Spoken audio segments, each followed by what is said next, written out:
ఇలా గవర్నమెంట్ ఉద్యోగం అంటే గవర్నమెంట్ మాత్రం ఏం చేస్తుంది? వేరేదైనా ఉద్యోగం చూసుకోవచ్చుగా. ఏంటది?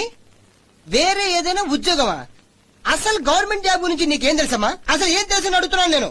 1 సంవత్సరం 104 రోజులు శని ఆదివారాలు సెలవు, ఒంట్లో బాగాలేదు కంట్లో బాగాలేదని 15 రోజులు సెలవు, సంవత్సరం పూర్తయిన తర్వాత ఒక 30 రోజులు సెలవు పెట్టాలి.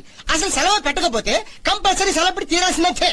అది కాక శని ఆదివారాలు కాక గాంధీ జయంతి, కృష్ణ జయంతి, గోకులాష్టమి, వినాయక చవితి, సరస్వతి పూజ, విజయదశమి, దీపావళి, క్రిస్మస్, రంజాను, జనవరి 1, సంక్రాంతి, జనవరి 26, ఉగాది, బక్రీద్, గుడ్ ఫ్రైడే, మే 1, ఆగస్టు 15 అని ఓ 18 రోజులు సెలవు.